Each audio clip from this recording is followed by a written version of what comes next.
मनोरंजन पर और 5% वाहन पर खर्च करता है। लेकिन पारिवारिक समारोह कारण उसे 20,000 रुपये का खर्च पूरा करने के लिए और 16,000 रुपये लेने पड़ते हैं। भाई खर्चा था 20,000 का, 16,000 लेने पड़े, इसका मतलब उसके पास में कितने थे? 4,000 थे यहाँ इन सब। तो मासिक वेतन कितना है भाई? तो यहाँ कितना? 40% तो खाते पर और 18% मकान किराए पर और 12% मनोरंजन पर और 5% वाहन पर कर दिए खर्च। कितने कर दिए देखो, 5 और 2 7 और 8 15 है भाई। 5 और 2 7 यानी कि 75% तो कर दिया खर्च। कितना बचा? 25। और 25% शेष बचने का मतलब कितने रुपए थे उसके पास में? 4,000 रुपये भाई। 25% का मतलब है यहाँ 4,000, तो 1% का मतलब यहाँ 4,000 बटे में 25 और कुल के लिए गुणा 100 और 25 चौके 100, तो 4 चौके 16,000 उसका मासिक वेतन था। कितना था भैया? तो 16,000 रुपये उसका मासिक वेतन।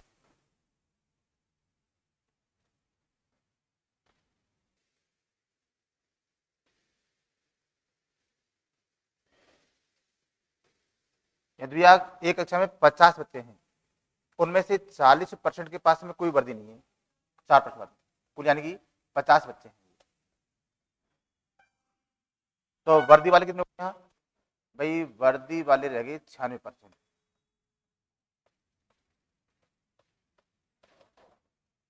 ठीक बात है यहाँ।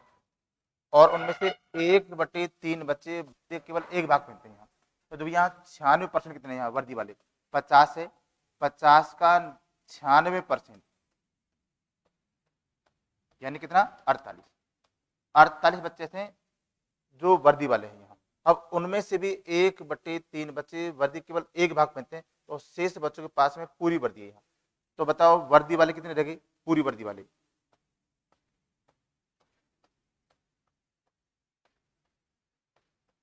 भाई 48 बच्चे थे, 48 में से 1/3 के पास में तो केवल वर्दी का एक भाग है, तो बाकी जो शेष है वो कितना? यहाँ 2/3।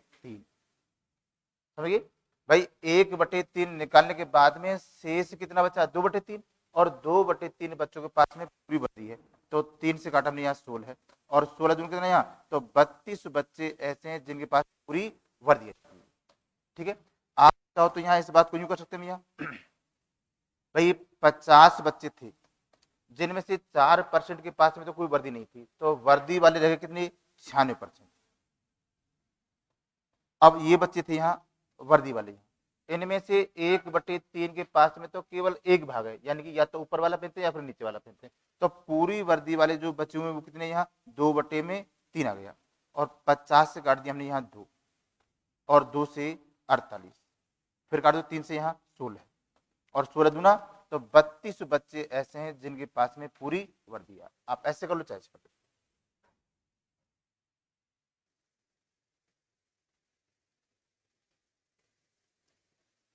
जो किसी परीक्षा में 40% छात्र हिंदी में, 35% संस्कृत में अनुत्तीर्ण हुए और दोनों विषयों में 20% छात्र अनुत्तीर्ण हुए, तो बताओ कितने परसेंट छात्र उत्तीर्ण हुए?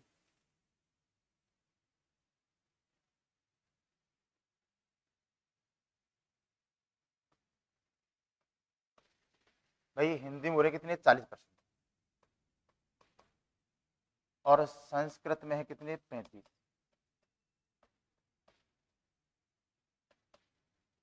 और दोनों विषयों में 20% है। दोनों विषयों का मतलब ऐसा है कि भैया जो बच्चे हिंदी में लुढ़क रहे हैं और संस्कृत में, यानी कि दोनों में फेल होने वाले कितने? यहाँ 20 हैं, यहाँ दोनों फेल होने वाले। अच्छा पूरे हिंदी के खाने में तो 40 हैं, 40 में से 20 में दोनों के कॉमन कॉमन वाला निकाल दें, तो बताओ केवल अकेली हिंदी में कितने रह जाएंगे?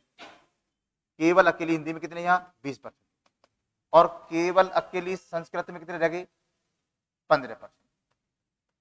अब जो सभी तरह की क्वालिटी के कुल फेल कितने हैं यहाँ? कुल फेल भाई 20% तो केवल अकेली हिंदी में है, 20 दोनों में फेल हो रहे हैं यहाँ और 15 यहाँ, तो देखो 40 और 15 65% विद्यार्थी हो गए कैसे? फेल। अगर किसी एग्जाम में 65% विद्यार्थी फेल हैं, तो बताओ फिर पास कितने रहे? कितने? 35। तो 35% पास हो। अगर कितने परसेंट छात्र उत्तीर्ण हुए, कितने भैया? अच्छा, 55,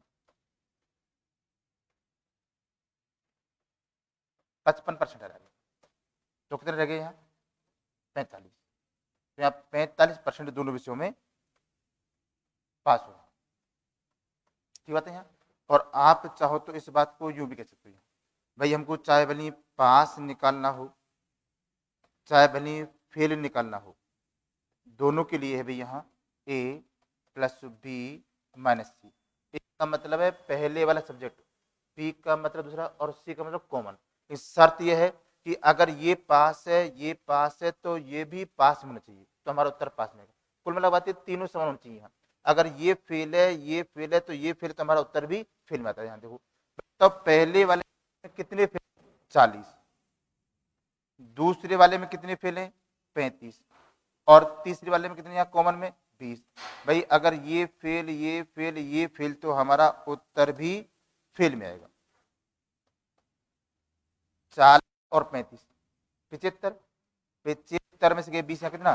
तो 55% फेल है। अगर किसी एग्जाम में 55% फेल हो जाए तो बताओ पास कितने लोग भी यहाँ? तो 45% विद्यार्थी पास हैं। ऐसे कर लो चाहे ऐसे कर लो।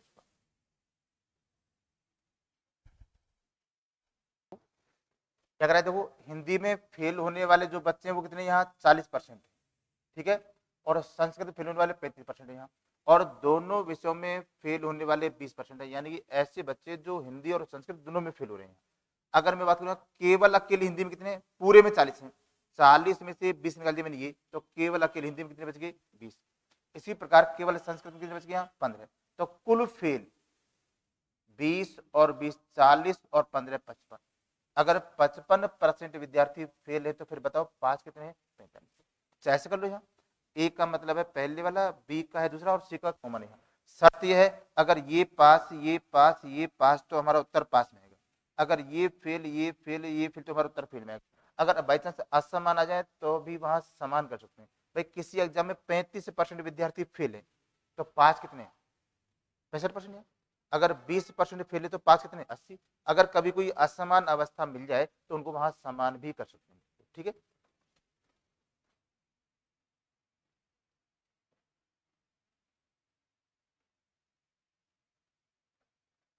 यहाँ देखो,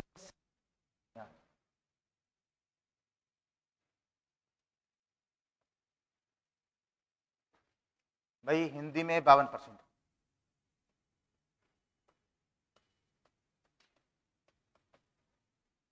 और अंग्रेजी में 42% है।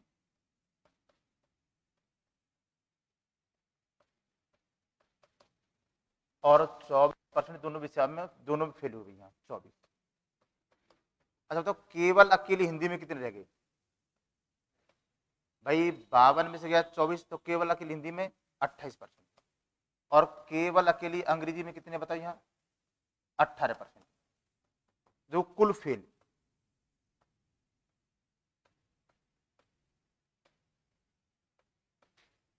भाई 28% यहाँ है, 24 यहाँ है, और 18 यहाँ है। 8 4 12 और 8 20, 3 2 5 और 2 7, 70% विद्यार्थी कैसे यहाँ फेल हैं। दोनों विषयों में 210 विद्यार्थी पास हुए हों। भाई जब यहाँ 70% हमारे पास से फेल है, तो बताओ पास कितने हैं भाई? 30%। अच्छा 30% कितने के बराबर है? भाई 30% का मतलब है यहाँ 210, तो 1% का मतलब है यहाँ, तो 210 बटे में 30, कुल 100। 3 7 21। इस प्रकार से कुल यहाँ जो विद्यार्थी कितने यहाँ? 700। चले भाई देखो, यहाँ अगर देखो 52% विद्यार्थी हिंदी में हो रहे हैं 52% यहाँ, और अंग्रेजी में 42 यहाँ, और दोनों विषयों में हो रहे हैं 24 यहाँ। अगर पूरे घेरे में 52 है तो 52 से 24 निकाल दो, 28%। केवल हिंदी में कितने यहाँ? 28। और केवल अंग्रेजी में कितने? 18। 28% ये फेल है, 24% ये फेल है, और 18% यहाँ, तो कुल कितने यहाँ? 70% फेल। अगर किसी एग्जाम में 70% फेल है तो पास कितने? तो 30 का मतलब है 210, तो 1 का मतलब तो 100 का मतलब।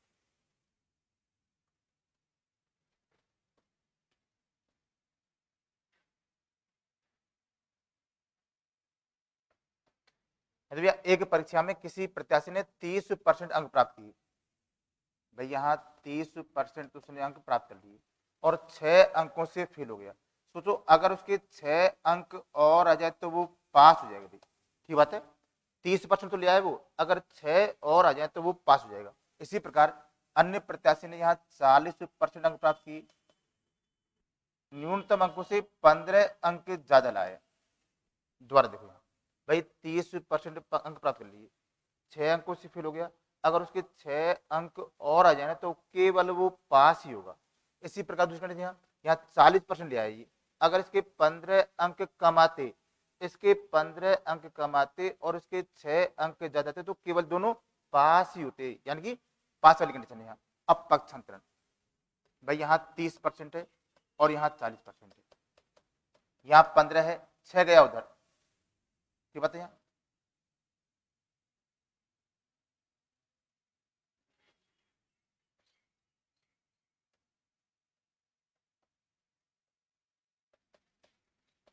भाई यहाँ 15 अंक कम आते और यहाँ 6 ज्यादा आते तो होते बराबर। यहाँ माइनस का 15 आ रहा है यहाँ और 6 गया उधर, यहाँ माइनस का 6, तो यहाँ माइनस का 10% का मतलब है -21, तो माइनस से गया माइनस, यहाँ 10% का मतलब 21 है, तो यहाँ 1% का मतलब 21/10 और कुल 100, तो कुल कितना यहाँ, तो कुल भाई पूर्णांक वहां 210 है। आप चाहो तो इस बात को सीधा कर सकते हैं यहाँ, ये तो केवल मैं समझाने के लिए बताया।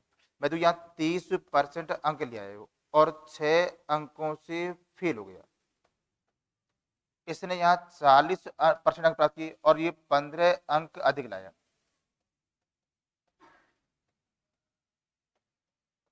और यहाँ इसके कम नंबर है। बताओ दोनों में कितने परसेंट का अंतर है, 10% का। और कितने अंकों का अंतर है, 21 अंकों का। भाई यहाँ 15, यहाँ 6 अंक कम है और यहाँ 15 अंक ज्यादा है, असमान अवस्था, तो वो दोनों चीजें जुड़ेंगी यहाँ। अगर यहाँ 6 अंक कम है और यहाँ 15 अंक कम होते तो हमारा अंतर होता कितने का, 9 का हो जाता। अगर यहाँ 15 अंक अधिक है और यहाँ 6 अंक अधिक होते तो भी 9 का अंतर होता है, यहाँ असमान अवस्था, तो ये 6 और 15 21 हो गया। तो यहाँ 1% का मतलब है 21/10, कुल के लिए 100।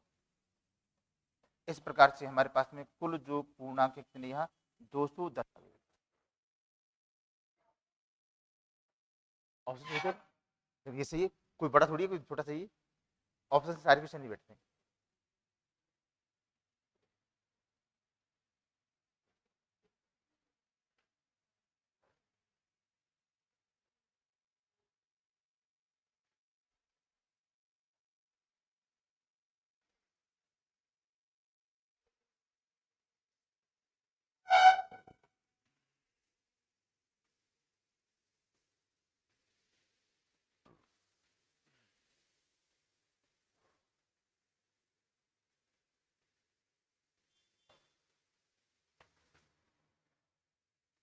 तो अब तो तुम्हारी तैयारी भयंकर चल रही होगी, तो है।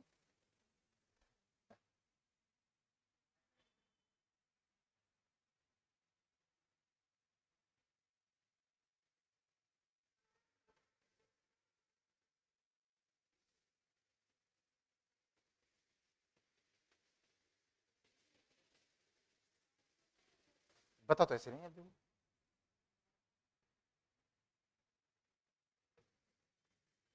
अब फिक्स ही हो जाना चाहिए, अब फिक्स हो जाना चाहिए यहाँ, नहीं जो तैयारी का रोटेशन बन रहा है ना वो ढीले और पड़ जाएंगे पीछे, जो बच्चे पढ़ने वाले हैं उनको नुकसान होता है।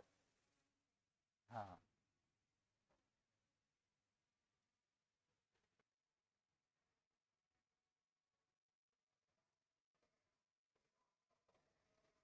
हाँ, जो भैया किसी परीक्षा में एक विद्यार्थी को 30% अंक मिले हुए और वह 12 अंक से फेल हो गया, मतलब 12 अंक उसके कम रह जाते हैं। उसी परीक्षा में अन्य विद्यार्थी को 40% अंक मिले, और न्यूनतम अंकों से 28 अंक अधिक लाया। यहाँ 28 अंक अधिक लाया। ठीक है, बताओ दोनों में कितने परसेंट का अंतर है और कितने अंकों का अंतर है? 40 का। असमान अवस्था। यहाँ 10% का मतलब अगर 40 है तो यहाँ 1% का मतलब 40/10 और कुल 100। भाई हमारे पास में कुल जो पूर्णांक कितने यहाँ 400 है। क्या करें? हाँ रुको रुको रुको यार, 400 होने कितने यानी कि उत्तरांक कितना है भाई? 400 तो कुल पूर्णांक है। यहाँ अगर निकाल दें यहाँ 400 में से भाई 30% तो उसने प्राप्त कर लिए, यानी कि 120। ठीक है, अगर उसके यहाँ 12 अंक और आ जाए तो वो आराम से पास हो सकता है। कितने अंकों पर? यहाँ 132 अंकों पर। और आप चाहो तो इसका यहाँ 40% निकाल दो, लेकिन वहां 28 कम कर देना। दोनों बात ठीक है। देखो वही तो क्वेश्चन है। यहाँ इसने 30% अंक प्राप्त किए और 12 अंक कम रह गए। इसने 40% किए और 28 अंक दिलाए। दोनों में कितने परसेंट का अंतर है? यहाँ 10% का है। और कितने अंकों का अंतर है? 28 और 12 है 40। तो 10% का मतलब 40 होते हैं, यहाँ 1% का मतलब, और कुल 4। ठीक है, फिर निकाल दो।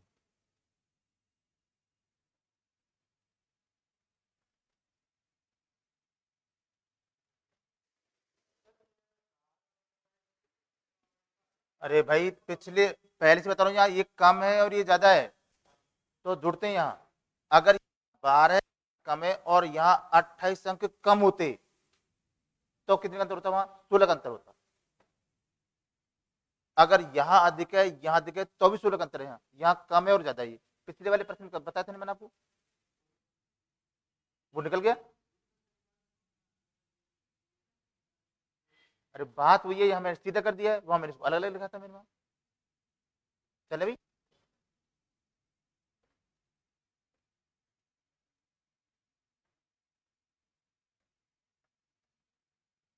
ऊपर 400 लड़के हैं।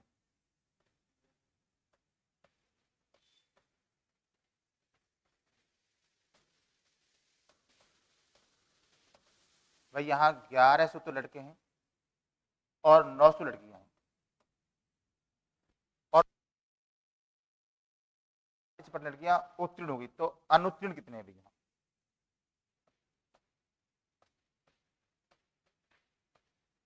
यहाँ 1100 लड़के हैं और यहाँ 900 लड़कियां हैं।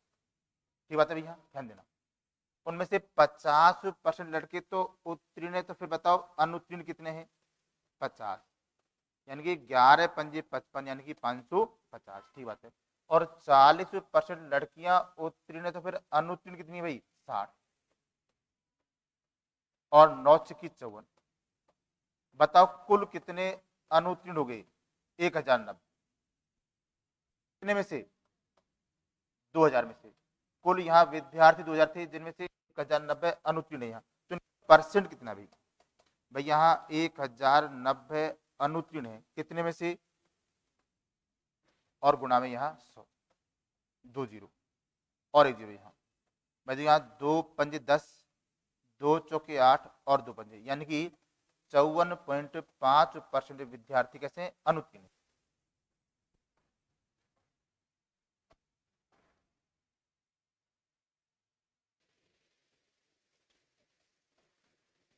जो भैया कर रहे हैं कि किसी स्कूल के लड़कों की संख्या और लड़कियों की संख्या का जो अनुपात है वो 4 अनुपात है भैया।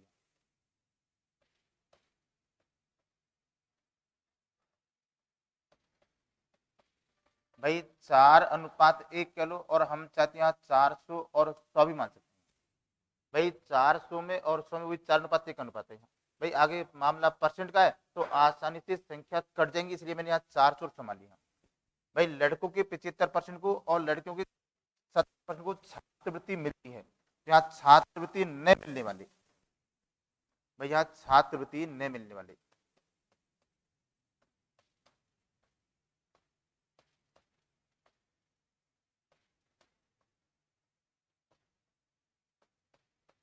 भाई यहाँ 400 तो लड़के हैं और 100 लड़कियां हैं, ध्यान देना। भाई लड़कों कि 75% को मिलती है तो कितने को नहीं मिलती है बताओ? 25 को, यानी कि 2500 के 100। और भाई लड़के 70% को मिलती है तो 30% को नहीं मिलती है, यानी कितना यहाँ 30 है भैया। और यहाँ कितना भैया 130, कितने में से? 500 में से। भाई 500 में से ऐसे छात्र जिनको छात्रवृत्ति नहीं मिलती वो 130 तो उनका परसेंट कितना यहाँ 130 है, वो 500 का कितना परसेंट है? भाई यहाँ 5 दूना 10 और 5 6 30, यानी कि 26% आता है।